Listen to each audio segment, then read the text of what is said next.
Te he comentado que a veces hacemos algunas cuantas preguntas y no nos ponemos o no nos detenemos más bien a pensar y a reflexionar si las preguntas son válidas. Damos por sentado que todas las preguntas que hacemos normalmente son válidas, pero no necesariamente es así. Por ejemplo, hemos visto las preguntas de ¿dónde debo vivir? ¿Qué debo estudiar? ¿Con quién me debo casar? ¿Qué negocio debo emprender? Y entonces le empiezo a preguntar a Dios todas estas cosas que no necesariamente voy a encontrar unas respuestas en la Biblia. Y me gusta la acotación que hace aquí Kevin DeYoung cuando termina esta sección de su escrito, cuando dice: la pregunta que más le importa a Dios no es ¿dónde debería vivir?, sino ¿amo al Señor con todo mi corazón, con toda mi alma, con todas mis fuerzas y con toda mi mente, y a mi prójimo como a mí mismo?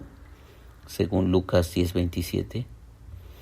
Esta pregunta refleja la voluntad de Dios para nosotros, para nuestras vidas. Ahí está muy claro.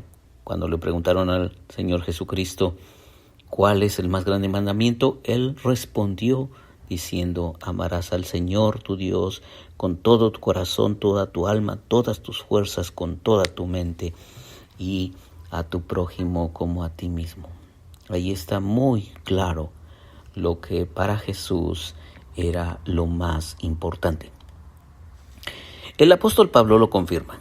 El apóstol Pablo hace eco del mensaje de Jesús acerca de cuál es el centro de la voluntad de Dios. De hecho, hay 4 pasajes clave donde él usa la frase voluntad de Dios, su voluntad y la voluntad del Señor, para describir el llamado de Dios para nuestras vidas.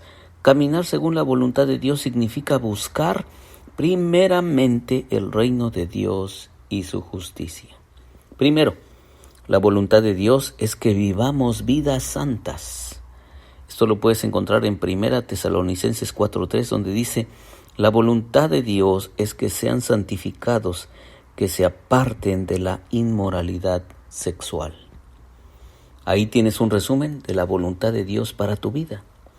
Me encanta decirle a la gente desde el púlpito: yo sé exactamente cuál es la voluntad de Dios para tu vida. Usualmente se quedan un poco atónitos. Entonces los llevo a 1 Tesalonicenses 4:3, donde dice: la voluntad de Dios es que sean santificados y que se aparten de la inmoralidad sexual. La mayoría de las personas se decepcionan cuando ven este punto de vista. Ellos querían algo más concreto que la santificación. Pero Dios no suele operar dándonos instrucciones con pasos específicos. Su manera consiste en mostrar su santidad, declararnos santos en Cristo y exhortarnos a crecer en santidad en la vida diaria. Ese es el deseo de Dios para ti, y esa es la dirección en la que Él quiere que vayas. Punto. No hay muchos recovecos a dónde buscarle a ese texto bíblico. La voluntad de Dios es que sean santificados, que se aparten de la inmoralidad sexual. Él quiere que compres la casa que te haga más santo. Si te casas, Él quiere que te cases para ser más santo. Él quiere que tengas un trabajo que te ayude a crecer en santidad. Cuenta con eso. Dios siempre quiere tu santificación. Él te ha apartado para que seas cada vez más parecido a Cristo. Mira qué claro está eso en la Biblia.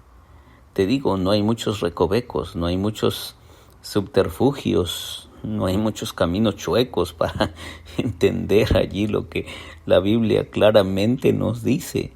¿Qué está esperando Dios de nosotros? ¿Cuál es su santa voluntad? Segundo, siempre debemos estar regocijándonos, orando y dando gracias.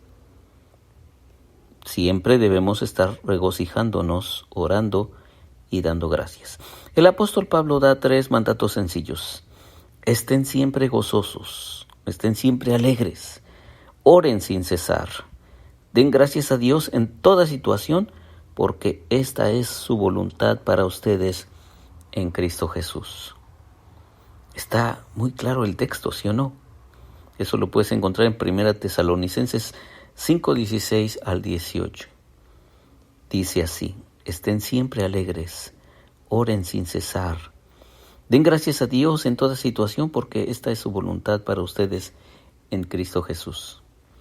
Estas son las cosas en las que vale la pena invertir nuestra energía y nuestros esfuerzos. No te la pases preguntándole a tus amigos con quién deberías casarte, dónde deberías vivir, qué trabajo deberías tomar, cuántos hijos deberías tener o dónde deberías vacacionar. Más bien, asegúrate de estar poniendo en práctica 1 Tesalonicenses 5:16 al 18. ¿Estás siempre alegre? ¿Estás orando sin cesar? ¿Estás dando gracias en toda situación?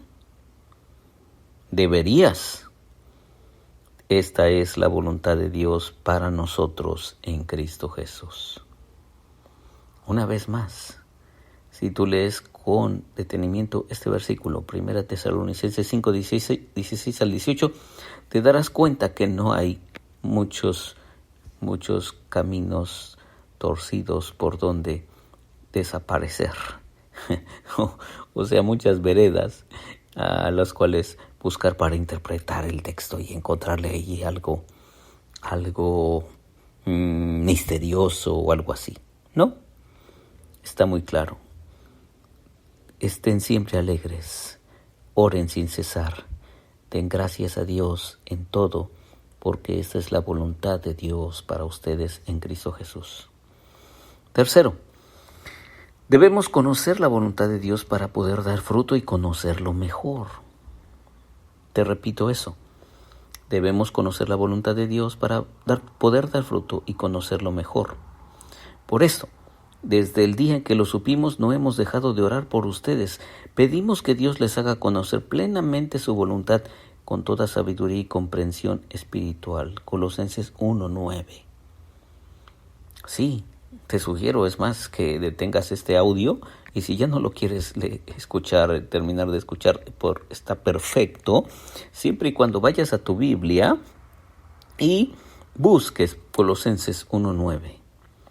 Por eso, desde el día en que lo supimos, no hemos dejado de orar por ustedes, dice San Pablo. Pedimos que Dios les haga conocer plenamente su voluntad con toda sabiduría y comprensión espiritual. Pablo oraba para que los colosenses conocieran la voluntad de Dios. ¿Significa eso que deberíamos esperar que Dios tome nuestras decisiones por nosotros? Mira lo que Pablo dice después. Para que vivan de manera digna del Señor, agradándole en todo. Esto implica dar fruto en toda buena obra, crecer en el conocimiento de Dios y ser fortalecidos en todo sentido con su glorioso poder. Así perseverarán con paciencia en toda situación, dando gracias con alegría al Padre. Él los ha facultado para participar de la herencia de los santos en el reino de la luz. Es lo que dice Colosenses 1:10 al 12. Ser llenados con el conocimiento de la voluntad de Dios no significa recibir mensajes divinos respecto a nuestros planes de verano o a nuestras inversiones financieras. Significa que damos fruto, que crecemos en nuestro entendimiento de Dios, que somos fortalecidos para ser pacientes y que damos gracias al Padre con alegría. El asunto no es dónde estamos, sino quiénes somos. Así que, en conclusión, estos tres textos revelan el camino de la voluntad de Dios. Si quieres, no termines de escuchar este audio y no hagas muchas cosas más, pero toma tu Biblia y lee los versículos y tómalos y hazlos. porque allí está revelada la voluntad de Dios. Soy Víctor Hugo Juárez y espero que este devocional sea de muchísima bendición para ti. Y muchas gracias a todos aquellos que los comparten con sus amigos, sus vecinos, sus familiares. Dios te bendiga.